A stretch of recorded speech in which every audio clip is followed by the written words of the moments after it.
Hello and welcome to Letters from the Editor.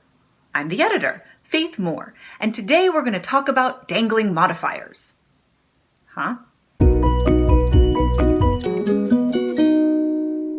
Dangling modifier is a funny, vaguely inappropriate sounding name for something I see all the time. Here's an example. Walking into the castle, the lights flickered. Not sure what's wrong with that? Or know it's wrong but you're not sure why?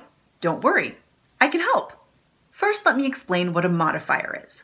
Honestly, it doesn't matter what it's called, it just matters what it does. Here's an example of a sentence that uses a modifier that doesn't dangle. Picking up the mirror, the beast examined his hideous face. Picking up the mirror is the modifier. It describes, clarifies, or gives more detail about what's going on in the rest of the sentence. It modifies the beast examined his hideous face to give us more detail about how he's doing that, by picking up the mirror. A modifier implies that someone or something is doing whatever the modifier describes. In this case, the beast. If I said, sticking her finger in the gray stuff, Belle agreed that it really was delicious, the modifier would be sticking her finger in the gray stuff, and the person doing that would be Belle. A modifier gives more detail about a person or thing doing whatever it is they're doing. So, how does a modifier dangle, other than very carefully? Let's go back to our original example. Walking into the castle, the lights flickered. This is actually a completely nonsensical thing to say, but it's the kind of thing people say, or write, all the time. The modifier in that sentence is walking into the castle, but it's just dangling there, left high and dry without a person or thing to do what it's talking about, walk into the castle. Who's walking into the castle? Who sees the lights flicker? Unless the lights are actually walking into the castle, we're looking at you here, Lumiere, this sentence contains a dangling modifier. It's modifying something that doesn't exist. To fix it, we might say something like, walking into the castle, Belle saw the lights flicker. Who walked into the castle? Belle walked into the castle. What happened when she did that? She saw the lights flicker. Here's another dangling modifier, mostly because I like to say dangling modifier. Hanging off the roof, the wet stones crumbled. Unless the wet stones are hanging off the roof, you've got yourself a dangling modifier. Who's hanging off the roof? Gaston.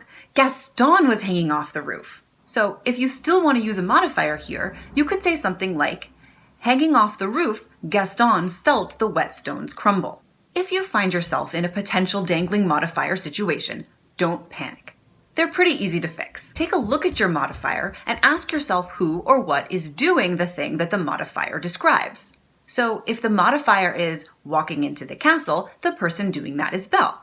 If the modifier is picking up the mirror, the person doing it is the beast. If it's something like falling to the table, it could be a petal from the rose. Once you've figured out who or what the modifier describes, then you just have to make sure that the second part of the sentence is about that person or thing.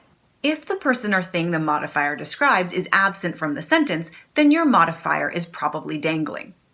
How embarrassing. Sometimes a sentence with a dangling modifier can't be fixed without changing the sentence around entirely. For example, if you wrote, kissing the prince, fireworks exploded in the air, you've got a dangling modifier.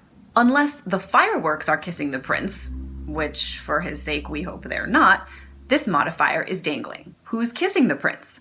Belle. But if we tried to say something like, kissing the prince, Belle watched the fireworks explode in the air, we're left with a weird image of Belle both kissing the prince and also watching some fireworks. In cases like this, you can reorganize the sentence to something like, as fireworks exploded in the air, Belle kissed the prince. Or, Belle kissed the prince as fireworks exploded in the air. The most important thing to remember is that if your sentence includes a modifier, the second part of the sentence must describe who or what is doing whatever the modifier describes. So, TLDR. A modifier is a part of a sentence that describes, clarifies, or gives more detail about whatever is going on in the rest of the sentence. Something like walking into the castle or picking up the mirror. A modifier describes or gives more detail about what someone or something is doing, so the rest of the sentence has to include that someone or something. Walking into the castle, Belle saw the lights flicker. Picking up the mirror, the beast examined his hideous face. If the second part of the sentence doesn't include who or what is doing the thing, you've got yourself a dangling modifier. Something like, walking into the castle, the lights flickered. To make sure your modifiers don't dangle, Ensure that the second part of your sentence, the part that comes after the modifier, is about the person or thing that the modifier describes. If doing that makes the sentence sound weird, rework the sentence to eliminate or change the modifier. Got questions? Put them in the comments. Want to hire me to edit your work? Visit my website, www.faithkmoore.com. Happy writing!